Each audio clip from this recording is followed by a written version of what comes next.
Hydrogen કેટલા થઈ ગયા? બમણાથી 2 વધારે, 6 ને 2 8. ઓકે, તો અહીંયા તમે જોશો તો આ આપણને એક પ્રોપેનનું બંધારણ બતાવ્યું છે. હવે અહીંયા ક્રિયાશીલ સમૂહનો મતલબ શું? તો કે કોઈ પણ આલ્કેન શ્રેણી હોય, આલ્કેન શ્રેણીની અંદર એ એક હાઇડ્રોજન અથવા એક કરતાં વધારે હાઇડ્રોજનનું વિસ્થાપન કરવાનું. શું કરવાનું? વિસ્થાપન. વિસ્થાપન કરવો મતલબ શું? દૂર કરવો. દાખલા તરીકે હું અહીં એક હાઇડ્રોજન છે એને દૂર કરી દઉં, સમજ્યા? તો હવે આ ઇલેક્ટ્રોન પાસે હાલ શું છે ખબર છે? કાર્બન પાસે શું છે? એક ઇલેક્ટ્રોન છે. એના પાસે શું છે? એક ઇલેક્ટ્રોન છે. બંધ નહીં રાખી, એના પાસે હાલ શું છે? એક ઇલેક્ટ્રોન. મતલબ કે એ એકલ બંધ બનાવી શકે છે. હા, કદાચ મારે આ કાર્બનની બાજુમાં દ્વિબંધ બનાવવો હોત તો કેટલા હાઇડ્રોજનનું વિસ્થાપન કરો? 2. અને ત્રિબંધ બનાવવો હોત તો 3નું વિસ્થાપન કરો. સમજ્યા કે નહીં તમે? મારે હવે એક હાઇડ્રોજનનું મેં વિસ્થાપન કર્યું અને વિસ્થાપિત કરી અને એની જગ્યાએ એક નવો તત્વ અથવા પરમાણુ જોડ્યો. એને કહેવાય વિષમ પરમાણુ. એને શું કહેવાય? વિષમ પરમાણુ. બરાબર? દાખલા તરીકે અહીંયા મારે હાઇડ્રોજન દૂર કરી અને ત્યાં OH જોડવો છે. શું જોડવો છે? તમને ખબર છે OHની સંયોજકતા કેટલી છે? OHની ઉપર તમે શું લખતા હતા? -1. મતલબ સંયોજકતા કેટલી કહેવાય એની? સંયોજકતા શું કહેવાય એની? 1. મેં તમને કીધું હતું ને, એક ઇલેક્ટ્રોન દાન કરે કે એક ઇલેક્ટ્રોન મેળવે, એની સંયોજકતા શું કહેવાય? 1. આ મેળવવાની વૃત્તિ ધરાવતા હતા, એની સંયોજકતા શું થઈ? 1. તો એક સંયોજકતા હોય તો તમે હાઇડ્રોજન દૂર કરીને એની જગ્યાએ એક OH લગાવી શકો ને? ફરક તો એ જ થયો ને. હાઇડ્રોજનની સંયોજકતા પણ 1 જ હતી, OHની સંયોજકતા પણ શું છે? 1. અહીંયા જે OH જોડ્યો કે નહીં, આ OHને વિષમ પરમાણુ કહેવાય. શું કહેવાય એને? વિષમ પરમાણુ. અને આ વિષમ પરમાણુ અલગ અલગ પ્રકારના હોય અને પછી આખી શ્રેણીમાં જોડવા માંડું, જેમ કે પ્રોપેનમાં જોડ્યો ને એમ આની અંદર પણ જોડી નાખીએ, બ્યુટેનમાં અને પેન્ટેનમાં પણ, આમાં પણ જોડી નાખીએ. બાકીની જગ્યાએ હું શું જોડીશ? હાઇડ્રોજન. એક હાઇડ્રોજનનું વિસ્થાપન કરી, એટલે કે હાઇડ્રોજનનું વિસ્થાપન કરી અને ત્યાં એક અન્ય પરમાણુ અથવા જે તત્વ લગાવવામાં આવે છે એને વિષમ પરમાણુ કહેવામાં આવે છે. અને આવી પછી આખી એક આલ્કેન શ્રેણી બનાવો તમે, પ્રોપેનની, બ્યુટેનની, પેન્ટેનની, ઇથેનની, બધાની પાછળ OH લગાવી દો એટલે એક સમૂહ બની ગયો. એક જ પ્રકારનો શું બની ગયો? સમૂહ. અને એને આપણે શું કહીએ છીએ? કે આખો ક્રિયાશીલ સમૂહ કહીએ છીએ. કેમ ક્રિયાશીલ સમૂહ કહીએ છીએ?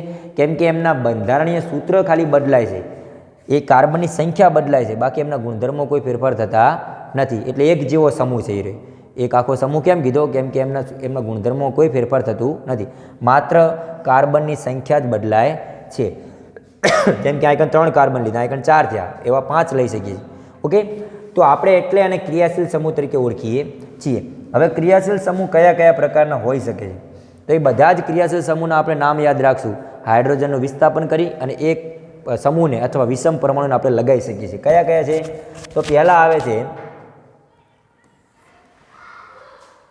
હેલોજન. કયા સમૂહના? હેલોજન સમૂહ. બરાબર?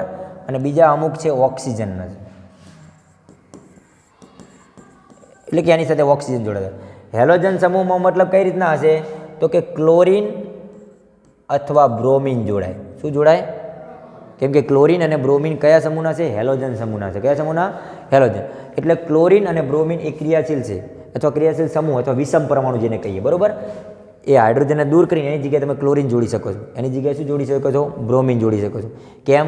ક્લોરીનની સંયોજકતા કેટલી છે ભાઈ? સંયોજકતા 1. -1 મતલબ એ ઇલેક્ટ્રોન મેળવવાની વૃત્તિ ધરાવે છે, પણ સંયોજકતા એને શું કહેશું? 1. તો કેટલા ઇલેક્ટ્રોનની ભાગીદારી કરશે?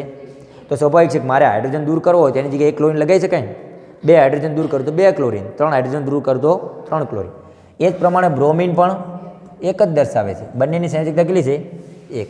તો એક હાઇડ્રોજન દૂર કરીને હું ક્લોરીન અથવા બ્રોમિન લગાવી શકું છું. ઓકે, પણ પછી એ આલ્કેનનું નામ શું થઈ જશે? તો અહીંયા લાગશે એનો પૂર્વક. શું લાગશે એનો? જો મેં તમને કીધું હતું ને, અહીંયા પ્રત્યય નહીં લાગે, પૂર્વક લાગશે. મતલબ કે ધારો કે હું ઇથેનમાં એક હાઇડ્રોજન દૂર કરીને ત્યાં ક્લોરીન જોડ દઉં, બરાબર? બાકીના એમને એમ રહેવા દઉં. આનું નામ શું હતું? ઇથેન હતું ને. જો હાઇડ્રોજન હોત તો આને શું કહેતું? ઇથેન. પણ હવે પૂર્વક લાગશે. ક્લોરીન લાગ્યો અને બ્રોમિન લાગ્યો ને તો એને ઇથેન નહીં કહું, પણ ઇથેનની આગળ મારે એક પૂર્વક લગાવવાનો. કયો? તો કે જો ક્લોરીન જોડ્યો હોય તો ક્લોરો, કયો શબ્દ લખવાનો? ક્લોરો. અને બ્રોમિન જોડ્યો હોય તો બ્રોમો. શું બોલવાનું? ચલો આનું નામ શું થયું? પહેલાં બોલવાનું ક્લોરો. ક્લોરો અને ઇથેન, 2 કાર્બન છે, ઇથેન. આને કહેવાય ક્લોરો આલ્કેન. શું કહેવાય? Chloro alkane. હવે આલ્કેન મતલબ શું?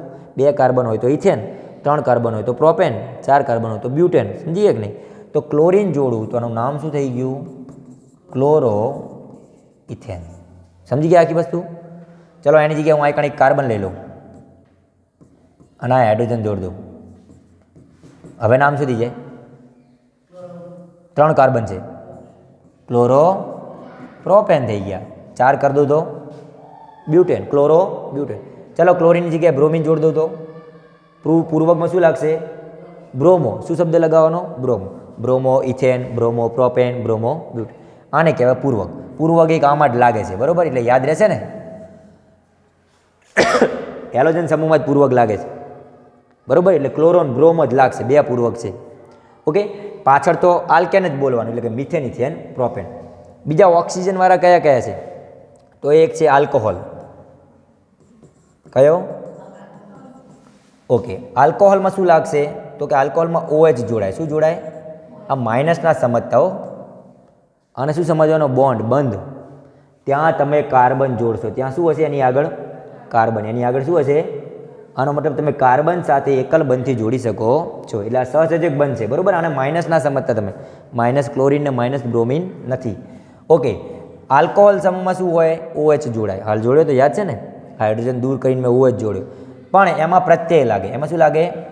પ્રત્યય. હું એક લખી નાખું છું, પૂર્વક અથવા પ્રત્યય. આમાં પૂર્વક લાગે હેલોજનની અંદર, આની અંદર પ્રત્યય લાગે. શું લાગે? આનું નામ શું છે? આલ્કોહોલ. તો ઓલ પ્રત્યય લાગશે. શું લાગશે? Ol. Methanol, ethanol, propanol, ol પ્રત્યય લાગશે. શું પ્રત્યય લાગ્યો? ઓલ. આલ્કોહોલમાં મિથેનોલ, ઇથેનોલ, પ્રોપેનોલ. પેલામાં આપણે ઇથેન કહેતા હતા, ઇથેનનું શું થઈ જશે? ઇથેનોલ. પ્રોપેનનું શું થઈ જશે? પ્રોપેનોલ. બ્યુટેનનું બ્યુટેનોલ. પણ ક્યારે? એક હાઇડ્રોજન જતો રહેશે અને એની જગ્યાએ શું આવશે? OH. સમજી ગયા? એટલે નામ બદલી જશે એનું. ઓકે, પછી બીજા નંબરમાં લઈ લઈએ કીટોન. શું લઈએ?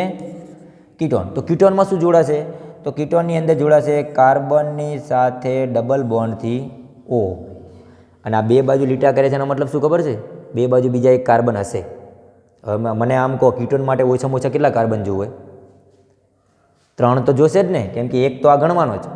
તો એની આજુબાજુમાં બીજા 2 થયા, એટલે ટોટલ કેટલા કાર્બન થઈ ગયા? 3. અને એક કાર્બન સાથે ડબલ બોન્ડથી શું જોડવાનો? ઓક્સિજન.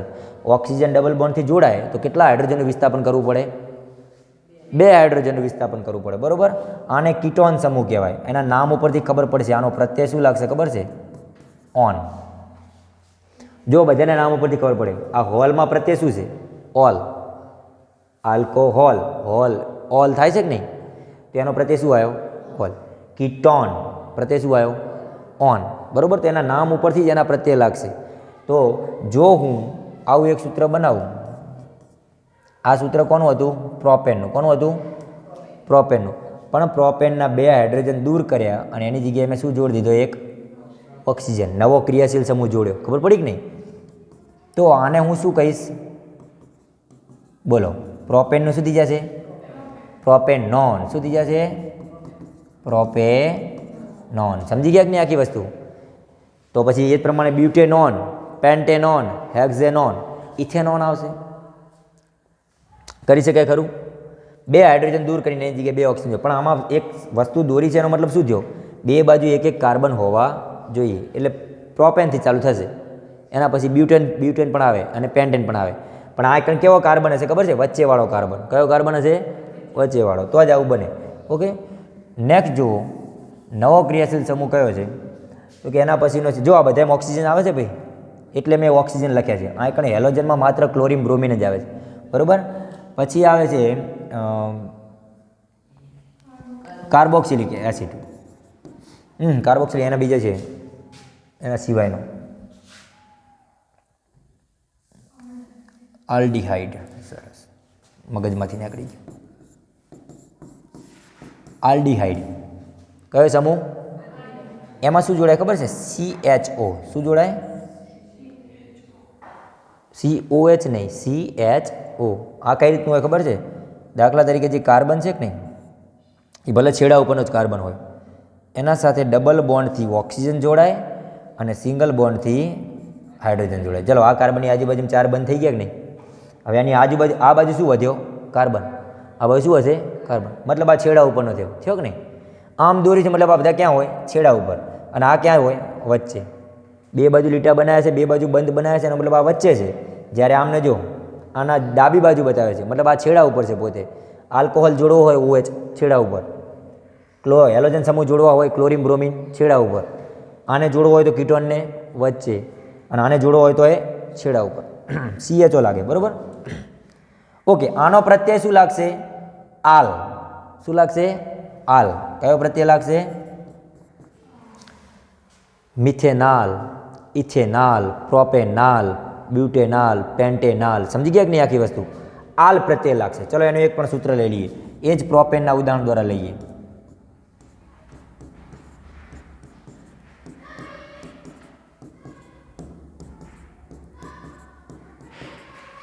આનું નામ શું થઈ ગયું? 3 કાર્બન, પ્રોપેન. પ્રોપેન ઉપરથી છેલ્લે મેં જોડ્યો શું?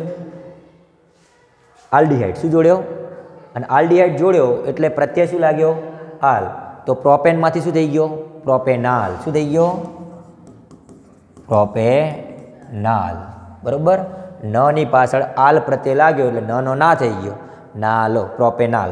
બ્યુટેનાલ, પેન્ટેનાલ, હેક્ઝેનાલ. આવડે કે ના આવડે? દરેકના ટ્રાય કરજો. ના આવડે તો મને કહેજો, હું શીખવાડીશ. બરોબર? દરેકના સૂત્ર બની જાય. બસ આ રીતે ક્રિયાશીલ સમૂહ હાઇડ્રોજન દૂર કર્યા અને એની જગ્યાએ એક વખત OH જોડ્યો તો આલ્કોહોલ થઈ ગયો, COO જોડ્યા એટલે કે CO જોડ્યા તો કીટોન થઈ ગયો, આલ્ડીહાઇડ ક્યારે થાય તો COH જોડ્યા, અને આ જ પ્રમાણે જો ClBr જોડ્યા હોય તો એ હેલોજન કહેવાય. બરોબર? એટલે કે ક્લોરોબ્રો. ચોથા નંબરનું આપણા પાસે છે કાર્બોક્સિલિક એસિડ. કયું છે? Carboxylic acid. તો મતલબ આ એસિડનો સમૂહ છે. આ એસિડ બને છે આનાથી. બરોબર? કઈ રીતનું છે? તો અહીંયા બને છે COOH. કઈ રીતે COOH હોય? જો હું બધાના સૂત્ર અલગ અલગ રીતે દર્શાવું. ચલો, આનું પણ એક સૂત્ર છે. આને કહેવાય CO. છેલ્લે શું લખાય? CO. એટલે CO આ રીતે લખ્યા છે. બરોબર? આને કહેવાય CHO. લખ્યા છે CHO. પણ આને કઈ રીતે હોય ખબર છે? COOH. યાદ છે આવું કોઈ એસિડ હતું? કયું એસિડ હતું? મિથેનોઇક એસિડ હતું. CH3COOH. એસિટિક એસિડ હતા CH3COOH. તો આ CH3COOH, સોરી, ઇથેનોઇક એસિડ કહેતા હતા. એ CH3COOH આપણે જે દર્શાવતા હતા. બરાબર? તો આમાં કઈ રીતે જોડે ખબર છે? એક કાર્બન લ્યો, એના સાથે ડબલ બોન્ડથી એક ઓક્સિજન લો અને સિંગલ બોન્ડથી OH જોડો. આવું હોય. એટલે કાર્બન સાથે શું જોડાશે? ડબલ બોન્ડથી ઓક્સિજન અને સિંગલ બોન્ડથી OH. અને કાર્બોક્સિલિક એસિડમાં પ્રત્યય તમે બોલતા શું? Ethanoic acid. ઇથેન ઉપરથી ઇથેનોઇક. સમજ્યા કે નહીં? તો કયો પ્રત્યય લાગ્યો ખબર છે? ઓઇક એસિડ. કયો પ્રત્યય લાગ્યો? ઓઇક એસિડ. જો આ રીતે આને કહેવાય ઇથેન. સોરી, આને ઇથેન કહેતા હતા ને? બે કાર્બન એ શું થાય? ઇથેન. આ હાઇડ્રોજનનું વિસ્થાપન કર્યું, અથવા અહીંથી જ કહીએ. ચલો, આના આગળ જઈએ તો જ આ બીજા નંબરનું સૂત્ર લઈ લઈએ. ત્યાંથી એનું વિસ્થાપન કરી દઈએ, અથવા એની જગ્યાએ લગાવી દઈએ CH3COOH એટલે શું ને? એટલે એક ડબલ બોન્ડથી O અહીંયા અને એક અહીંયા. ઓઇક એસિડ. અહીંયા ઇથેનોઇક એસિડમાં ઇથેનનું શું થઈ જાય છે? ઇથેનોઇક CH3CH2, સોરી, અહીંયા નહીં પણ અહીંથી જ થઈ જશે. એક કાર્બનને ગણી લેવાનો. આ જે કાર્બન તમને દેખાય છે ને, આ કાર્બનને તમારા જે આલ્કેન શ્રેણીમાં કાર્બન હોય ને એમાં ગણવાનો. બરાબર? આની સાથે જ ગણવાનો. ચલો, આ કાર્બનને ગણીએ તો ઇથેન બનાવવા માટે તો આની સાથે બે કાર્બન લેવાના ને. અહીંયા ડબલ બેન્ડમાં O આવે ને અહીંયા આવે OH. અને આ બાકીમાં શું આવે? અને તમને ખબર છે, તમે ઇથેનોઇક એસિડનું સૂત્ર શું લખતા હતા? CH3COOH લખતા હતા ને? CH3COOH. તો આ એ જ છે ને, જુઓ, CH3 અને COOH. થયું કે નહીં સૂત્ર? અને આને તમે ઇથેનોઇક એસિડ કહેતા હતા. એસિડ બેઝની અંદર તમે આ એક એસિડ જોયું હતું. બરાબર? તો ઇથેન જેમ બોલ્યા તેમ કે બે કાર્બન ગણવાના છે. ભાઈ, આ કાર્બન પોતે ગણવાનો, આનો પણ આ કાર્બન ગણવાનો, આનો પણ ગણવાનો. બરાબર? પ્રત્યય શું લાગ્યો? ઓઇક એસિડ. ઇથેનોઇક છે એ જ પ્રમાણે પ્રોપેનોઇક એસિડ, આ પ્રમાણે બનશે CH3 CH2 COOH. Propanoic acid, butanoic acid CH3 CH2 CH2 COOH અને કહેવાય બ્યુટેનોઇક એસિડ. ભાઈ આ હું લખું છું કઈ રીતે ખબર છે? આ બંધારણ ઉપરથી જ લખું છું. કેમ બંધારણ ઉપરથી? તો બંધારણમાં તમે જુઓ પહેલા કાર્બનની આજુબાજુ કેટલા હાઇડ્રોજન હોય? પહેલા કાર્બનની આજુબાજુ કેટલા હાઇડ્રોજન હતા? 3. બંધારણમાં તો એવું જ હોય છે ને, શરૂઆતનો જે કાર્બન હોય એની બાજુમાં કેટલા હાઇડ્રોજન હોય છે? તો જુઓ 3 લખ્યા. તો પહેલામાં લખ્યા CH3, વચ્ચેવાળામાં 2, વચ્ચેવાળામાં 2 હોય કે નહીં? વચ્ચેવાળામાં કેટલા હોય? 2. એટલે જો પહેલાની આજુબાજુમાં 3 હતા એટલે CH3, બીજાની આજુબાજુમાં 2 હતા એટલે CH2, ત્રીજાની આજુબાજુમાં પણ CH2. કેમ CH2? કેમ કે આની આગળ હજુ છે શું? COOH. બરોબર? આ પ્રમાણે દર્શાવવામાં આવે છે. ઓકે, તો 2 ઓક્સિજન ને 1 કાર્બન સાથે પહેલાં ડબલ બોન્ડથી ઓક્સિજન જોડાશે અને OH જોડાશે. ઓક્સિજન અને OH આ પ્રમાણે થશે. બરોબર? એટલે આને 4 કાર્બન છે, 4 કાર્બનમાં બ્યુટેન આવે, પણ આનું નામ શું થઈ જાય? બ્યુટેનોઇક એસિડ. શું થાય?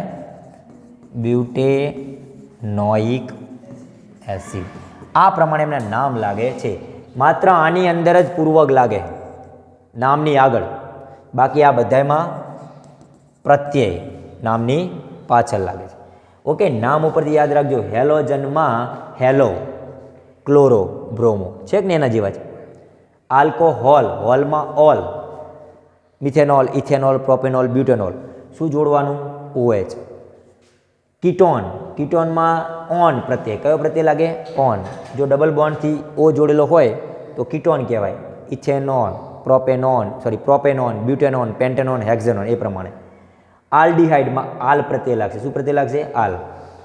તેમાં પણ ઇથેનાલ, પ્રોપેનાલ, બ્યુટેનાલ, પેન્ટેનાલ, હેક્ઝેનાલ. અને કાર્બોક્સિલિક એસિડમાં oic acid, COOH, oic acid, methanoic acid, ethanoic acid, propanoic acid, butanoic acid અને પેન્ટેનોઇક એસિડ ને હેક્ઝેનોઇક એસિડ. આ પ્રમાણે એસિડ બને છે. આ છે ક્રિયાશીલ સમૂહ. આટલા યાદ રાખવાના. એમના પૂર્વક પ્રત્યે એમનામાં શું સૂત્ર આવે છે એ સૂત્ર મગજમાં બેસાડવું. કીટોનમાં CO, આ રીતે યાદ રાખશો તો ખબર પડશે. કીટોનમાં CO, આલ્ડીહાઇડમાં CHO અને કાર્બોક્સિલેટમાં COOH. બરોબર? આ વસ્તુ યાદ રાખજો. પછી મગજમાં બેસાડી દેવાનું કે O કઈ રીતે જોડાય? ડબલ બોન્ડથી. OH કઈ રીતે જોડાય? સિંગલ બોન્ડથી. આ વસ્તુ મગજમાં બેસાડજો. બરોબર? એટલે તમને આ યાદ રહી જશે. ઓકે, તો આ હતા ક્રિયાશીલ સમૂહ. હવે આગળ આપણે જોશું ક્રિયાશીલ એમની સમાનધર્મી શ્રેણી વિશે. બરોબર? નેક્સ્ટ વિડીયોમાં આપણે નેક્સ્ટ ક્લાસમાં જોશું સમાનધર્મી શ્રેણીની અંદર. ચલો, જઈ શકો છો.